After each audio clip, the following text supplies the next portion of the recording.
ነው ነገሩ? ኦኬ ሶሪ ሚውዚክ እንዲህ አይነት ነገሮችን ስለተመለከትን ነው። ልደት አለ ይመስለኛል፣ ተመሳሳይ ጉዳይ ነው። ሰው ልደት ካለ ልደት ቅድሚያ ልስጥ። ልደት አለ?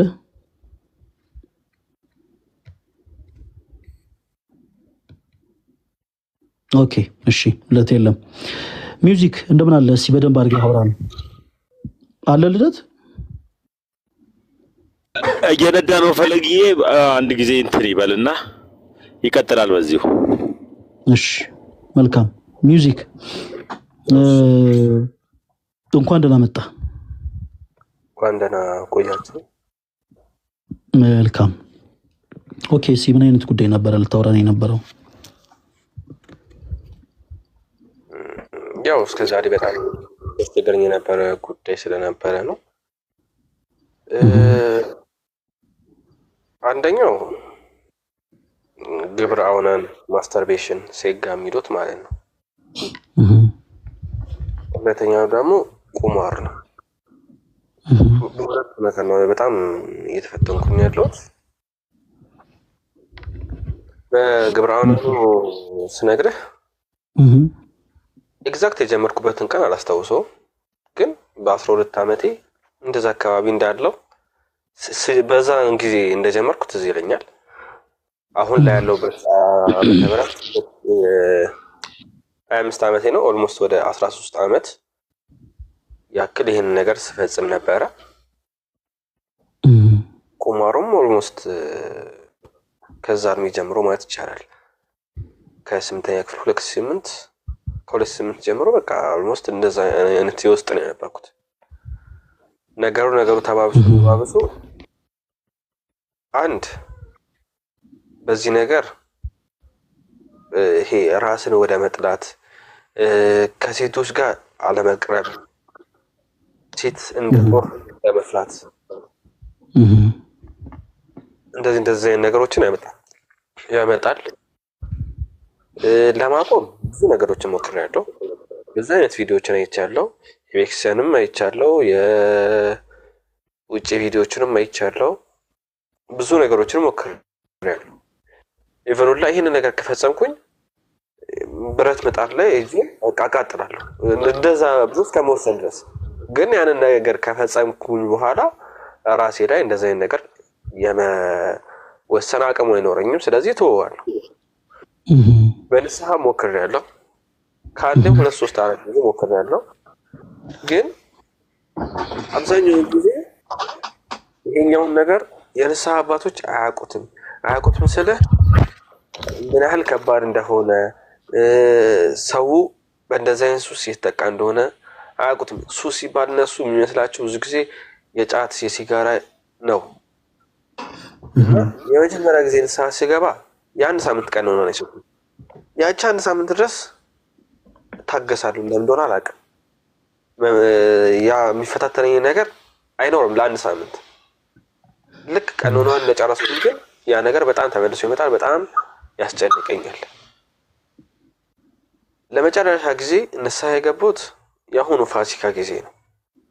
1 ወር ምናምን አካባቢ ሲቀረው እና ንስሐ ስገባ ስነግራቸው መጀመሪያ አልተረዱኝም።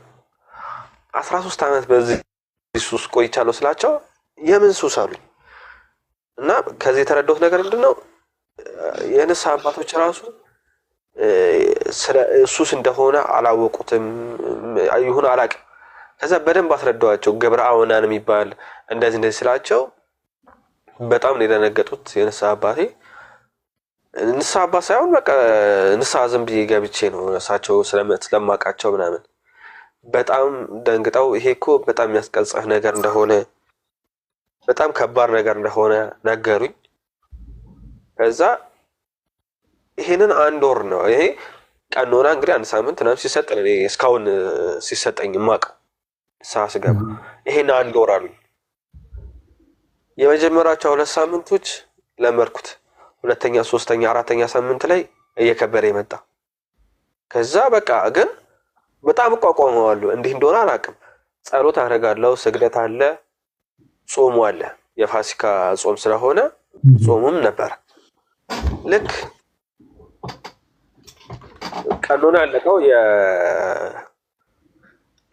የጾሙ እንትን ከመግባቱ በፊት ማለት ነው።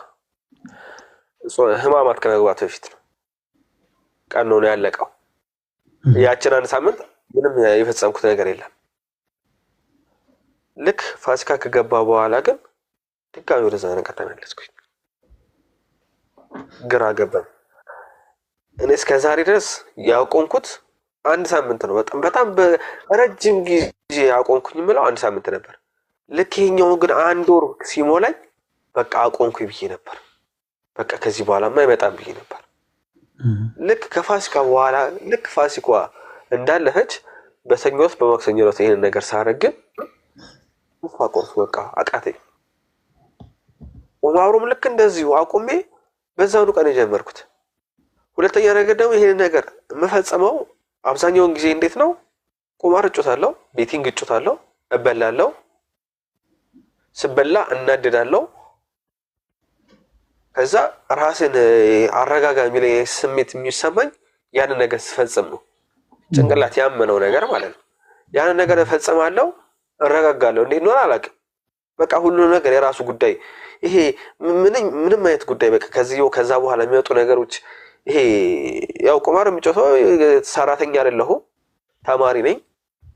በቤተሰብ ብር ጮት የምችለው ያን ነገር ካጠፋው በኋላ የራሱ ጉዳይ ገደል ግባ ክፈል ሁሉም ገደል ግቡ ስሜት ነው የሚሰማኝ ያን ነገር ከፈጸምኩኝ በኋላ ማለት ነው። ያ እረፍት ይሰጠኛል። ግን እረፍት የሚሰጠኝ ያችን ለሌት አድሬ ጠዋት እስክነሳ ድረስ ነው። ከዛ በኋላ ጭንቀቱ ምኑ እየጨመረ ይመጣል። ተስፋ ያስቆርጣል። በቁማሩ ምክንያት ከቤተሰብ ጋር ተጣልቻለሁ። በኢንቦክስም ብዙ ነገር ነግሬሃለሁ። ከፋሚሊ ጋር ተጣልቻለሁ። ትምህርቴን አቋርጫለሁ። ፋሚሊ በሚነት ተስፋ ቆርጧል። በቃ ይሄ ገንዘብ ምናምን ማጣ ልጅ አይደለሁም። ይሄ ገንዘብ የሚቸግረኝ ይሄ የደሃ ልጅ ባይልጅ አይደለሁም። በቃ አባቴ እኔን ቅብር አድርጎ ሊያሳድግ የሚችል አባት ነው ያለኝ። ግን እኔ የገባሁበት ነገር ልክ አይደለም። አባቴም ከዚህ በኋላ ተሻሽያለሁ ተለውጫለሁ ለማለት ራሱ ምንም አፍ የለኝም። ብለወጥ ራሱ አያምነኝም። ምክንያቱም ብዙ ጊዜ ተለውጧል ብሎ አስበው ወደዛ ነገር ጋር ብቻ አሳፍሬዋለሁ። ከዚህ በፊት በቁማር ምክንያት ራሴን ላጠፋ በረኪና ጠጥቼ ምናምን ሆስፒታል ገብቼ ምናምን ወጥቼ አውቃለሁ። ይሄ ማለት ከሁለት ዓመት ከሁለት ዓመት በፊት ያንን ነገር ከፈጸምኩኝ በኋላ ደግሞ ለዛ ጭንቀቶች ሲመጡ ከፋሚሊ ይሄ ተስፋ እንደቆረጡብኝ ምናምን ሲሰማኝ ፋሚሊ ሲያመነጫጭቅህ በዚህ በኩል ደግሞ ጭንቀቱ ሲያጨናንቅህ ቢሰማህ በቃ ራስን አጥፋ እንደተገላገል አይነት ስሜት ነው የሚሰማህ። ከዛ ደግሞ ያችን ስቃይ አውቃታለሁ፣ እፈራለሁ። ከዛ በዚህ በኩል ደግሞ ማለት ነው ንስሐ ገብቼ ቀኖና መሰጠኝ። የፋሲካ አንድ ወሯ ያየሁት ይሄ የሜክሳን ላይፍ አለ አይደለ?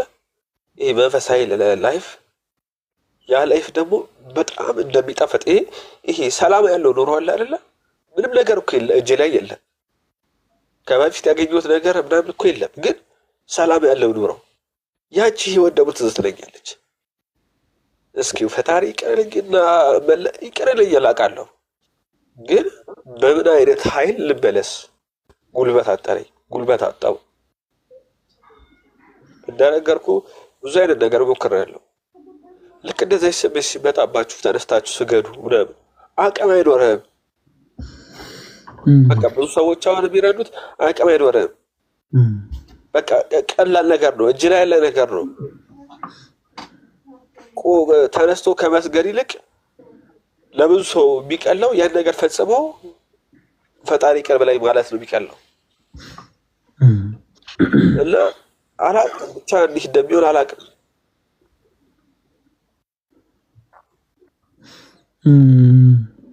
ማን ነበር ያልከኝ ስምህን?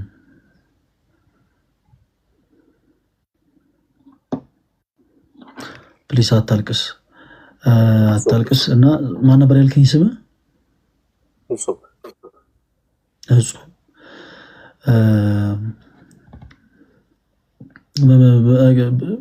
በጣም ስላወቅኩ ደስ ብሎኛል። ምን አለ መሰለህ እጹብ፣ ትልቁ ነገር በጣም ልትደሰትበት የሚገባው ነገር ምንድን ነው? ልብህ በጸጸት የተሞላ ነው። ልብህ አምላክን እግዚአብሔርን የሚናፍቅ ነው። የእግዚአብሔርን አይደለም የወላጅ አባትህን ራሱ ፈቃድ መፈጸም የምትፈልግ ሰው ነህ። ልብ ያንን ይሻል እና በዚህ በጣም ልትደሰት ይገባል። እንደ አይነቱ ነገር የብዙ ሰዎች ፈተና ነው። ምን አለ መሰላችሁ፣ ሰዎች በብዙ አይነት ነገር ይፈተናሉ። የሁሉም ሰው ፈተና አንድ አይነት አይደለም። በብዙ አይነት ነገር ግን ይፈተናሉ። በብዙ አይነት ነገር እንዲህ አይነት ከባድ የሆነ ልምምድ ውስጥ ሆነን እንዴት ብለን ከእንደዚህ አይነት ልምምድ እንውጣ ለሚለው ጉዳይ ግን እኛ ከምንነግራችሁ ነገር ይልቅ እጹብ የእናንተ ተጋድሎ ትልቅ ወሳኝነት አለው። ትልቅ ወሳኝነት። በቤተክርስቲያናችን ቅዱስ ያዕቆብ የተባለ አንድ አባት አለ። ሐዋርያው ያዕቆብ ሳይሆን ቅዱስ ያዕቆብ የተባለ አባትና በምናኔው የታወቀ አባት ነው። ድውያንን ይፈውሳል፣ ጎራርን ያበራል፣ ጎባጦችን ያቀናል። ከባቱ ወጥቶ የማያውቅ ቅዱስ ነውና በአንድ ወቅት በሴት ተፈትኖ በፍትወት ወድቆ በሩካቤ ስጋ ከእርሷ ጋር ተገናኝቶ ኃጢአቴን አወቀችብኝ ብሎ እሷንም ጭምር ገሎ በኃጢአት ላይ ሌላ ኃጢአትን ደርቦ ሰርቶ ከአምላኩ ከእግዚአብሔር ጋር ተጣልቶ የነበረ ሰው ነበረ። ነገር ግን የመጀመሪያ የተራመደው እርምጃ ምንድን ነበረ? ከብዙ ጊዜያት በኋላ ንስሐ፣ በንስሐ ሕይወት ከአምላኩ ከክርስቶስ ጋር ታረቀ። ከዛ ግን ተጋድሎንም ጨመረበት። አንዳንዴ ተጋድሎ በጣም ወሳኝነት አለው። በቤተ ክርስቲያናችን አጽዋማት በነገራችን ላይ ሲደነገጉ የተደነገጉት እንዲሁ ዝም ብሎ በዘፈቀድ አይደለም። የኛ ትልቁ ጠላታችን ክርስቲያኖች ስጋችን፣ ትልቁ ጠላት ለሰው ልጅ ትልቁ ጠላቱ ስጋው፣ ስጋና ነፍስ። ይሄ አርም ሪስሊንግ ታውቃላችሁ? እጹብ አርም ሪስሊንግ ልክ እንደዚህ የተያያዙ ናቸው። አርም ሪስሊንግን ከተመለከታችሁ በጥንካሬ የተሞላው ሰው ያው ደከም ያለውን ይረተዋል። ይሄ እጅ በእጅ መጣጣል ማለት ነው። ነፍስና ስጋ ልክ እንደዚህ የተያያዙ ናቸው። ነፍስ ስጋን ልታሸንፋት አትችልም። ስጋም ነፍስን ልታሸንፋት አትችልም። ስጋ ነፍስን ልታሸንፍ የምትችለው እኛ ወደ ስጋ ስናደላ፣ ነፍስ ስጋን ልታሸንፋት የምትችለው እኛ ወደ ነፍሳችን ስናደላ። በደንብ አድርገህ እጹብ ከተመለከትክ ሁሉ ነገር ኦብዘርቭ ካደረግክ በደንብ ልብ ብለህ ካየህ የሆኑ ጊዜያት ላይ ነገሮች ሁሉ ጤናማ ሆነው የሚያልፉት ሰከን ብለህ የምታልፈው አንተም ለነፍስህ የምታደላበት ሞመንቶችና ወቅቶች ስለሆኑ ነው። በነዛ ጊዜያት ላይ ነው ለነፍስ ስለምታደላ ነፍስ ስጋን አሸንፋ ከስጋ ፈቃድ ይልቅ የነፍስ ፈቃድ በአንተ ላይ አይላ እነዛን ሁሉ ጊዜያት በሰላም የምታሳልፈውና እንዲህ አይነት ፈተኖች በጣም ከባዶች ናቸው። አሁን ስገድ ወይም ደግሞ የሆነን ጸሎት አድርግበት ምናምን ይሄ ሁሉም ሰው ሊልህ የሚችለው ነገር ነው። አሁን እኛ ግን ምናልባት ለየት አድርገን ልንነግርህ የምንችለው ነገር ምንድነው መሰለ? ከኃጢአት ሽሹ ነው የሚለው በነገራችን ላይ መጽሐፍ ቅዱስ። ከኃጢአት ሽሹ ማለት ሁላችንም። ለምሳሌ እኛ አገልጋዮች ነን ክርስቲያኖች። ምናልባት አገልግሎት ላይ ያላችሁ እህቶች ወንድሞች ሁላችሁም ታውቁታላችሁ። እያንዳንዱ አገልጋይ ለምሳሌ ወንድ ከሆነ በሴት ይፈተናል፣ ሴት ከሆነች በወንድ ትፈተናለች። የአገልግሎታችሁ ህይወት በአጠቃላይ በሆነ አንዳች በሆነ ፈተና ይፈተናል። ስለዚህ ለምሳሌ አንድ አገልጋይ እንደው እቺ ልጅ ወዳኛለች እና ምናምን ብሎ ሱት ወደሆነ መንገድ መሄድ ከሆነ እግዚአብሔር ከሰጠውም ጸጋ ጎሎ ትልቅ በረከትንም ያጣል። ነገር ግን ከዛ ኃጢአት የሚሸሽ ከሆነ ምን ማለት ነው? ወደሱ የሚመጡትን ነገሮች በአጠቃላይ ብሎክ አድርጎ ሰርክሉን አጥቦ ግን አገልግሎቱ ላይ ፎከስ የሚያደርግ ከሆነ ግን በአገልግሎቱ ላይ ጸንቶ ይቀጥላል ማለት ነው። በተመሳሳይ እጹብ ተጋድሎን ይሻል። እንዲህ አይነቱ ጉዳይ ተጋድሎን ይሻል። ምን ማለት ነው? ተጋድሎን ይሻል ማለት እንዲህ አይነቱን ኃጢአት እንዲህ አይነቱን ልምምድ ልንተገብር ከምንችልበት ነገር ሁሉ ራሳችንን ማቀብ ይፈልጋል። ማቀብ። በነገራችን ላይ ጾም ምን ማለት ነው ተወዳጆች? ለምሳሌ ከምግብ እንቆጠባለን አይደል? ስንጾም ከምግብ መቆጠብ ማለት ስጋችን ምግብን እየፈለገ ስጋን ምግብ መከልከል ማለት ነው። በቃ ይሄ ክርስቲያን ተጋድሎ ነው። እያንዳንዱ ክርስቲያን ደግሞ እንዲህ አይነቱን ነገር ሰውነቱን ሊያለማመድ ይገባል። እጹብ እመነኝ፣ እንዲህ አይነቱን ነገር ገና ካሁኑ ሰውነትህን እየገራኸው ነፍስ በስጋ ላይ እንድታይል እያደረገ ካልቀጠልክ በጣም ከባድ ነው የሚሆነው። ቅድም እንዳልከው ትዳር ሁሉ አለመመስረት እንዲህ አይነቱ ችግር በነገራችን ላይ በጣም ብዙ ሰዎችን የገዛ የትዳር ህይወታቸው ላይ ሁሉ ሳይቀር ተጽዕኖ ይፈጥራል። ምን ለማለት ፈልጌ ነው? ትዳር ሁሉ እንዳይመሰረቱ ያደርጋቸዋል። ትዳር የሚባል ነገር እንዳይኖራቸው የገዛ ህይወታቸው ምስቅልቅሉ እንዲወጣ ያደርጋል። ስለዚህ ራስን ማቀብ ይፈልጋል። ራስን ማቀብ ስጋን ቆንጠጥ ማድረግ ያስፈልጋል። ለምሳሌ በወታደር ቤት ወታደሮች ከባድ የሆነ ልምምድን ያደርጋሉ። ሀገርን ስለሆነ የሚጠብቁት ዳር ድንበርን ስለሆነ የሚጠብቁት ከባድ የሆነ ልምምድን ያደርጋሉ። በጣም ከባድ የሆኑ ልምምዶች። እነዛ ሁሉ ልምምዶችን እየተደሰቱ ሰውነታቸው ደስ እየተሰኘ አይደለም የሚያደርጉት። በጣም በስቃይ በረሃብ በጥማት እያለፉ ነው እንዲህ አይነቱን ስልጠና የሚሰለጥኑት። ሰውነታቸው ውሃ መጠጣትን እየፈለገ ውሃ ሳይጠጡ ረዥም ጊዜያትን ይጋደላሉ። ሰውነታቸው ምግብ መብላትን እየፈለገ እኛ በከተማ ምንበላቸውን ይሄ በጣም እንደው ለዓይን የሚያሳሱ ምግቦችን ሁሉ ሰውነታቸው እየፈለገ ደረቅ እንጀራ እንኳን እየደረቀ ሲነካ ስብር የሚል እንጀራ እንኳን ሳይመገቡ ሰውነታቸውን እየቀጡት ደም ከሰውነታቸው እየፈሰሰ ከባድ የሆኑ ልምምዶችን ይለማመዳሉ። ያ የተለማመዱት ከባድ ልምምድ ጦርነት በመጣ ጊዜ ወይም ደግሞ እነሱ ሞትን በሚገፈጡበት ታይም ላይ ከነዛ ከሞት ወጥመዶች ሁሉ እንዲያመልጡ ይረዳቸዋል። ስለዚህ አሁንም በመንፈሳዊነት እኛም በጣም በከባድ ፈተና ውስጥ ያለን ሁላችንም ክርስቲያኖች ሰውነታችን ገና ካሁኑ ከባድ የሆነ ልምምድ እንዲለምድ ማድረግ አለብን። ቅድም እንዳልኩት ለምሳሌ ጾም ከምግብ መታቀብ ሰውነታችን ምግብ እየፈለገ ምግብ መከልከል እንደሆነ ሁሉ በነገራችን ግብረ ሕማም ብቻ አይደለም። ከተለያዩ ሴቶች ጋር በሩካቤ ስጋ ለምሳሌ የምትተኙ ወንድሞች ካላችሁ ከተለያዩ ወንዶች ጋር በቃ መተኛት የሚያስደስታችሁ እህቶችም ካላችሁ ከነዚህ አይነት ህይወት መውጣት ብትፈልጉ ከሆነ ሰውነታችሁ እንዲህ አይነቱን ነገር እየፈለገው ገድቡት። በቃ አለለ ሰውነት ትንሽ ስጋ መቆንጠጥ ይፈልጋል። ምዝለጋ ማለት ነው። በቃ የግድ እየታገላችሁ ቢሆን የግድ በቃ መታገል አለባችሁ። የግድ መታገል አለባችሁ። ሲቀጥል ምንድነው ከምን ዋለሽ ጥጃ ምን ተምራ መጣች ይባላል። ስለዚህ ለምሳሌ ለዝሙት ቀስቃሽ የሆኑ ነገሮች ባሉበት አካባቢ ላይ ሰዎች እየዋሉ ከዝሙት ልርቅ ይችላሉ ማለት አይችሉም። እኔ ከዝሙት ምንም ችግር የለም መራቅ ይችላል ማለት አይችሉም። ይሄ ማንም ሰው በኮንፊደንስ እንደፈለገ ቢናገር ሊርቅ የሚችለው ጉዳይ አይደለም። መጽሐፍ ቅዱስ ከኃጢአት ሽሹ ነው አይደለም የሚለው? እንሽሽ። ለምሳሌ አንድ ሰው ስጋ ቤት በሄደ ቁጥር ስጋ በቃ የሚበላ ከሆነ የሚሳሳት ከሆነ ስጋ ለመብላት በቃ በመጀመሪያ ማድረግ ያለበት ትልቁ ነገር ወደ ስጋ ምግብ ቤት ቦታዎች አለማዘውተር ነው፣ አለመሄድ። ሰውነቱ መጾም የሚፈልግ ከሆነ እግሮቹን በመጀመሪያ መግታት አለበት ማለት ነው። ወደዛ ቦታ ለመሄድ እግሮቹ ከሄዱ በኋላ እጆቹ መዘንዘራቸው ስለማይቀር አፋቸው መላፈጣቸው ስለማይቀር እጅና አፉ ስህተት ከመስራታቸው በፊት እግሮቹ መገደብ አለበት ማለት ነው። ስለዚህ ከእንደዚህ ነገር ሽሹ ማለት ጋይስ አምልጡ ነው። ብራዘር ሮጣችሁ አምልጡ። በቻላችሁት አቅም ከእንደዚህ አይነት ነገሮች ራስን ለመቆጠብ ስጋን መቆንጠጥ ያስፈልጋል። ስጋችሁን ስትቆነጥጡ ነፍስ ታይላለች። እመኑኝ። በእንደዚህ አይነት በጣም ከባድ ፈተናዎች እየተፈተናችሁ ያላችሁ እህቶች ወንድሞች፣ ስገዱ ሲባል ስግደትን ብቻ ፎከስ አታደርጉበት። ስጋችሁን አብዝታችሁ እንዲራብ አድርጋችሁ ቅጡት፣ እንዲራብ። ምክንያቱም ስጋ በቆሰቆለ ጊዜ ነፍስ ታይላለች። ገዳማውያን አባቶቻችን በቀን አንድ ጊዜ እህል የሚቀምሱት በነገራችን ላይ ወዶ አይደለም የሚያጨበጭብላቸው የሆነ አካል ኑሮ አይደለም። በቀን አንድ ጊዜ እህል የሚቀምሱት ክርስቲያኖች በቀን አንድ ጊዜ እህልን የሚቀምሱት ስጋቸውን ለመቅጣት ነው። ይሄ ፈተና የሆነ ስጋቸው አያችሁ፣ የገዳሙን ኑሮ አልሻም እንዳይል ከገዳሙ ዓለም ልውጣና የዓለሙን ጫጫታ ልስማ እያለ እንዳያስቸግራቸው ስጋቸውን ይቀጡታል። በምን? በምግብ በቻሉት አቅም ይቀጡታል። የደከመ ስጋ ላይ ደግሞ ነፍስ ማየል ትችላለች። አያችሁ፣ እብርተኛ አይሆንም ሰው ልክ ስጋውን በቀጣ ቁጥር ነፍሱ ባየለች ጊዜ እብርተኛ ይሆንም። ዘራፋ ካኪ ዘራፋ አይል ሰው ነገር እንኳን ሲፈልገው አንገቱን ስብር አድርጎ ማለፍን ይመርጣል።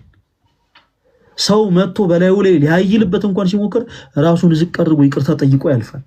እንዲህ አይነት ሰዎች ከገጠሟችሁ ምን ስጋቸውን የቀጡ ሰዎች ናቸው።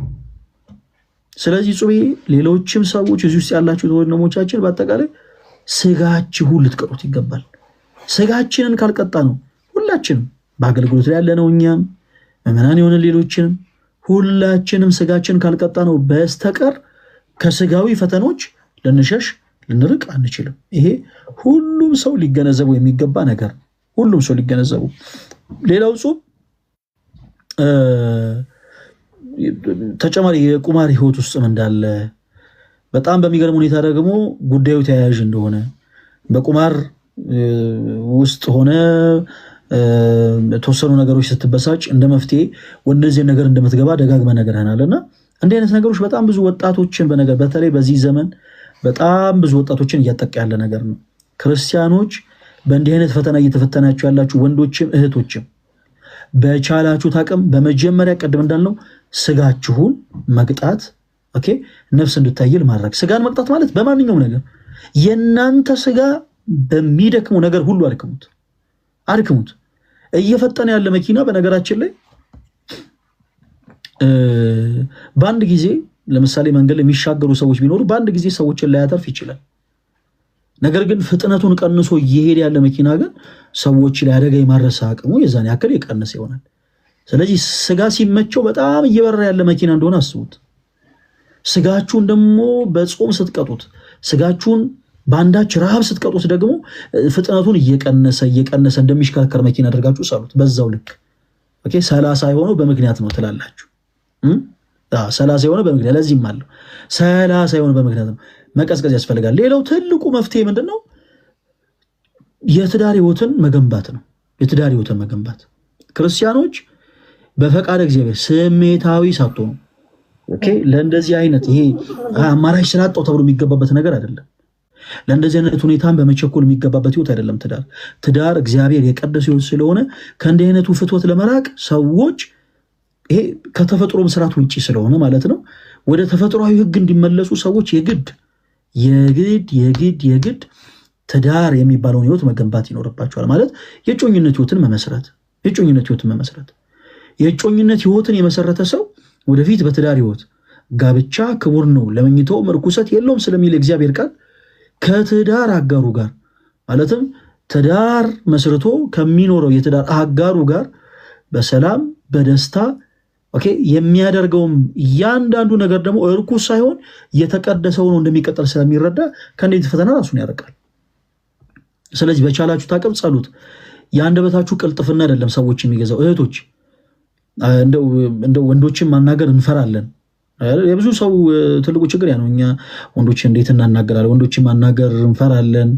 ሰው ሊሆን አይችልም፣ በቃ ገሌ አይፈልገኝም፣ ስለዚህ ከኔ ጋር አብሮ እንደዚህ አይነት ህይወት ሊቀጥል የሚችል ሰው ስለሌለ በቻ እንዲህ አይነቱን ነገር ልፈጽም የምትሉቶች በተጨማሪ ወንዶችም እኔን ሴቶች እንዴት ሊወዱኝ ይችላሉ?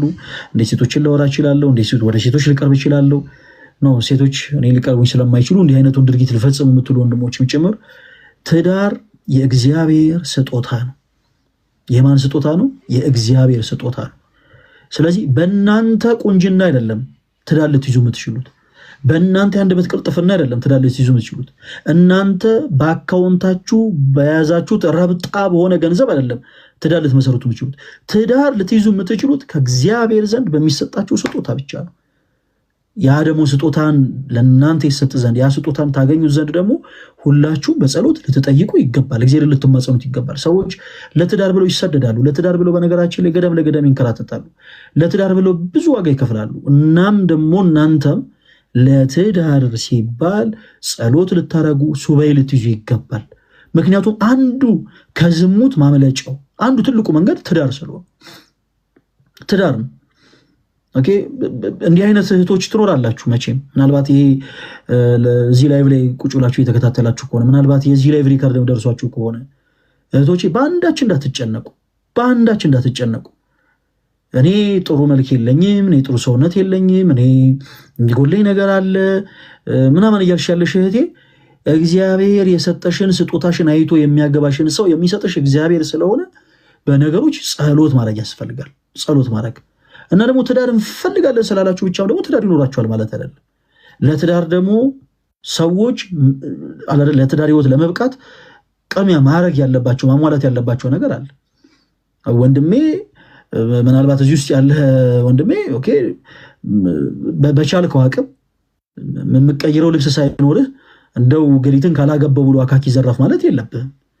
በመጀመሪያ እንደው አንዲትን ሴት በህይወቴ ባስገባ አየ በመጀመሪያ ሁለት ትሆናላችሁ ሁለት ከሆናችሁ በኋላ ደግሞ ሁለት ሆናችሁ ብቻ ተቀመጡ ሶስት ደግሞ ትሆናላችሁ እያላችሁ ደግሞ ትበዛላችሁ ስለዚህ ይቺን ሴት ላስተዳድራት ኦኬ እንደው በልጅ ብትባረከኝ ደግሞ ልጆቼን ላሰብራቸው ይችላልው ወይ ቀድሚያ ይሄንን ልትጠነቀቅ ይገባል ቀድመ ልትገነዘብበት ይገባል እህቴ ልክ እንደዛው አይ ገሌ እኔ የሚያገባኝ ሰው ያኖረኛል ምናምን ብለሽ ዝም ብለሽ ቤት ውስጥ የምትቀመጪ እህት ፕሊስ በጣም ይሄ ስህተት ነው በጣም ስህተት ይሄ መጥፎ በቃ በጣም ኋላ የቀረ ነገር ነው በነገራችን ላይ አሁን ላይ ማንንም አያኖርም አንቺም ወጥተሽ ሰርተሽ ትገቢያለሽ አንተም ወጥተህ ሰርተህ ትገባለህ ቤታችሁን እኩል ሞልታችሁ ትኖራላችሁ እኔ የሚያገባኝ ባል ያኖረኛል እኔ ምንም ችግር የለብኝም እኔ ጥፍሬን ብቻ ልስተካከል ጸጉሬን ብቻ ልሰራ ምናምን የምትይት እባክሽ ፕሊስ ከእንደዚህ አይነት ፈተና መውጣት የምትፈልጊ ከሆነ ከእንደዚህ አይነት ፈተና መራቅ የምትፈልጊ ከሆነ ራስሽን አፕዴት ማድረግ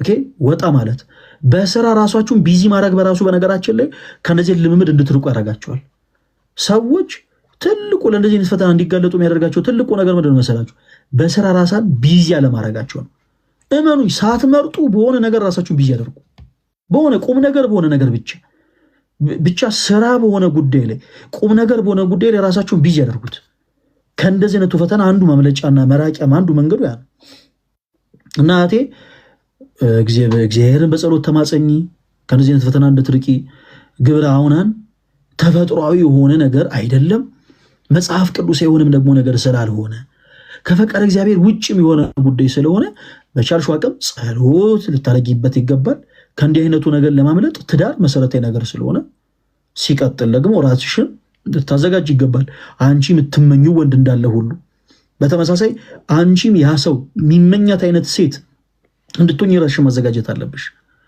ወንድም ያንተም ልክ እንደዛው በቃ ዝም ብሎ አይ በቃ እኔ እነዚህ ነገር እንደወጣ ዝም ብዬ ላግባ ምናምን አይደለም በመጀመሪያ ጸሎት ልታረግ ይገባል ሲቀጥል ደግሞ አንተ በአይምሮ የምትመኛት ሴት እንዳለች ሁሉ ያቺ የምትመኘት አይነት ሴት የምትመኘው አይነት ወንድ መሆን ይኖርብሃል ራስን በዛ ልክ ማዘጋጀት አለብህ ኦኬ ከዛ በመቀጠል ራሳችሁን ቢዚ ማድረግ በጣም ቢዚ ማድረግ ራሳችሁን ቢዚ ባደረጋችሁ ቁጥር እመኑኝ ከእንዲህ አይነቱ ነገር ሳትፈልጉ እየራቃችሁ ነው የምትሄዱት ራሱን በነገሮች ቢዚ የሚያደርግ ሰው በነገራችን ላይ ለፈተኖቹን ይገለጣል በገዳማት ድርሳነ ሚካኤልን ስታነቡ እና አባ መቃርስ የሚሰሩት ስራ ሲያጡ መነኮሳት በጣም የሚገርማችሁ ነገር መጽሐፍ መነኮሳትን ብታነቡት ቆባቸውን ተርትረው ከእንደገና ይሰፉ ነበር ቆባቸውን በቃ እንደው የሚሰራ ስራ ቢጠፋ ማለት ነው ገዳም ውስጥ የሚሰሩት ስራ ቢጠፋ ራስን በስራ ቢዚ ያለማድረግ የሆነ አንዳች ኃጢአትን እንድናስብ ስለሚያደርገን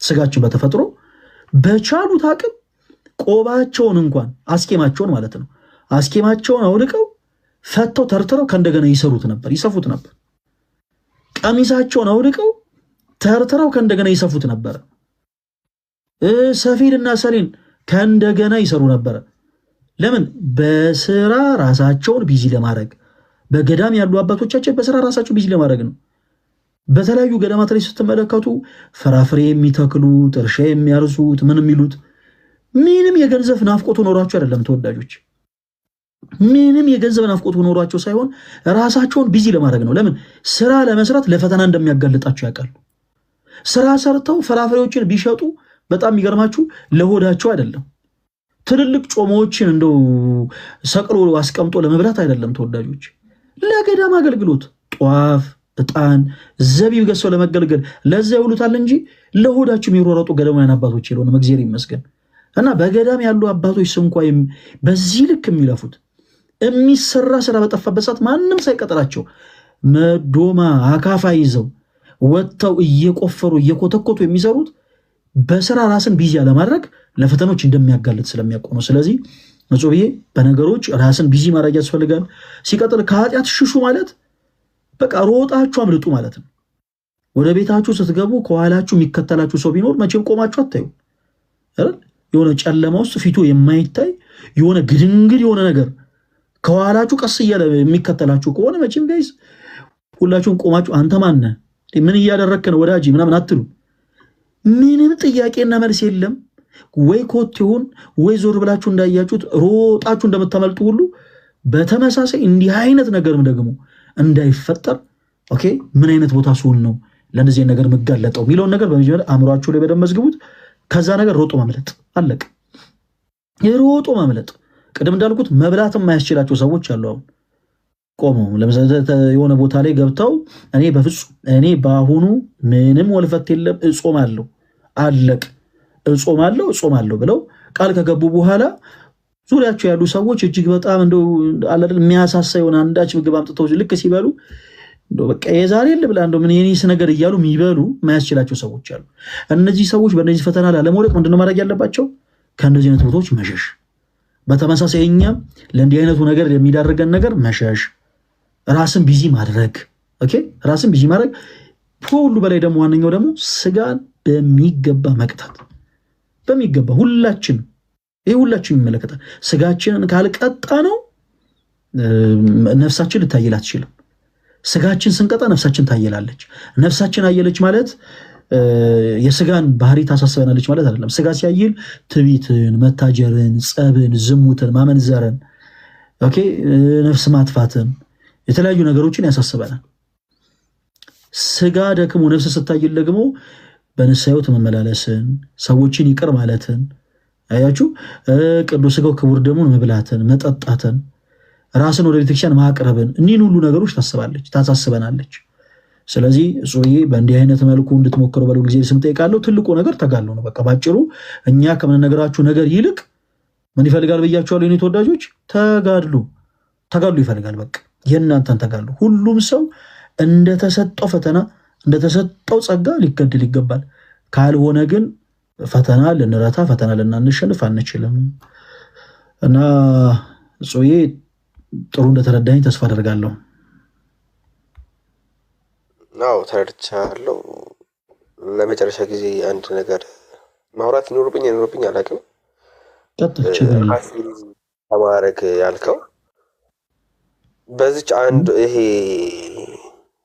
የፋሲካ ጾም ላይ በነበረው ላይ ስለ ኢፖክሲ ስለምንም ስለ ስራም በቃ አስቤም ማለት እና ልክ አንድ ሳምንት 2 ሳምንት ሲሆነኝ ማስብ ቁጭ ብሎ ወይ ሆነ ቦታ ሄዶ ምናምን ከማሳለፍ ይልቅ ወይ ስራ ምናምን ነገር የመፍጠር አይነት ሐሳብ እየመጣልኝ መጥቶ ነበርና የኢፖክሲም ስራ ምናምን ጀምሬ ነበር።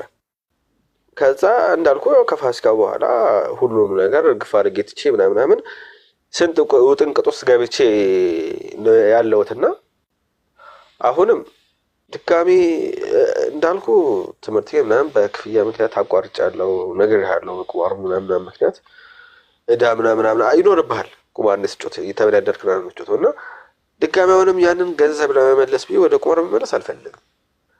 በስራ መመለስ ፈልገው ወይ በስራ ወይ መክፈል የሚሰው መጠየቅ አልፈልግም። ማሰራት የሚፈልግ ሰው ካለ ኢፖክሲ ስለ አድኖ ይችላል፣ ፎቶ ሊሆን ይችላል። አሁን ላይ ድጋሚ መስራት አሁን የጀመርኩት ያለውት ነገር ስለሆነ ድጋሚ ማለት ነው ያቆምኩት ነገር ስለሆነ ማሰራት የሚፈልግ ሰው ካለ በዚህ ማገዝ ይችላል። እኔ ገንዘብ አግኝቼበት ትምህርቴንም ድጋሚ ብቀጥል ከዛ መለወጤንም በዚህ ፋሚሊና ሴቲ ከፋሚሊ ጋር ደግሞ ወደ ቀርቦ ወደ ነበረኝ ማንነቴ ብመለስ ደስ ይለኛል። ይሄን ለማለት ነው። እዙቤ በጣም ደስ የሚል ነገር ይነገርከን። ኢፖክሲ በምን መልኩ ነው የምትሰራው? ለምሳሌ የአንድ ስዕል በሳይዙ ነው በምንድን ነው የምትሰራው? ዋጋው በተፈለገው ሳይዝ ያው እንደ ሳይዙ እንደ ትልቀቱ እንደ አነስተኝነቱ ነው ዋጋው የሚለያየው። ምክንያቱም ያው የተለቀ ሲሄድ የሚፈጀው ኢፖክሲም ይበዛል፣ እያነሰ ሲሄድ የሚፈጀው ኢፖክሲም ያንሳል። በዛ ነው ዋጋው የሚለያየው። እና የፈለጉት አይነት ስዕል አድኖ ቢላክ መሰራት ይችላል። ስጦታው ለምሳሌ ተጀመረ ነው የጀመርኩት ስንት ነው? 40 በ50 ሳይዝ እኔ እንጃ። አሁን ላይ ሂሳብ ካልኩሌት በጭንቅላቴ ማድረግ አልችልበትም። ካልኩሌት ተደርጎ ነው የሚወጣው። የሚፈጀው ኢፖክሲ አለ 40 በ60 ምን ያህል ኢፖክሲ ይበቃዋል የሚል በካልኩሌሽን አለ። መልካም። ከዛ ላይ ደግሞ እሱ ተጨማምሮ ነው የሚሰራው። እና በስጦታ መዋል ለእህቴ የሰራሁት ነበር መጀመሪያ ጊዜ። በዛ ነው የሚሰራው። መልካም ሁላችንም እዚህ ውስጥ ያለን ሁላችንም ኦርቶዶክሲያን እናግዛለን። ቀጣይ ሳምንት አርብ የሚኖረን 3ኛ ዙር የኦርቶዶክስ የመልካም ወጣት መርሃ ግብር ላይ እንዳትቀር። እዛ ላይ ስትመጣ እዚህ ውስጥ ያሉ ሁሉም ለሚፈልጉት ሰው ያዙሃል። እኔ እንደ ቻሌንጅ በቲክታክ ፕላትፎርም ላይ በቅበተ እምነት ለሚያገለግሉ ወዳጆቻቸው ማዘዝ ለሚፈልጉ ሰዎች በአጠቃላይ ኦርደር ትቀበላለህ እና ደግሞ አንተን ማበረታታት ስላለብን ማንኛችንም ዋጋ እንከራከርህም። ቀደም ያልኩህን ሳይዝ ስንት በስንት እንደምትሰራ ተነግረኝና 40 በስንት ነው? 40 በ50 ወደ ጎን 40 ቁመቱ 50 ሴንቲሜትር ስንት ነው የምትሰራው? የተለያዩ ቅዱሳት ስዕላትን ማለት ነው። አሁን ላይ አንድ ብቻ ነበር የሰራሁት። እሱ ስንት ይሆናል? እሱ በ2500 ነበር የሰራሁት። 2500 ብር አንዱ። እሷም 20 በ30 ነው እንደዛ አነስ ያለች ነበረች የሰራሁት። መልካም። ስለዚህ ይሄኛው ከፍ ሲል 3000 ብር ሊሆን ይችላል። ያው ዋጋው ነው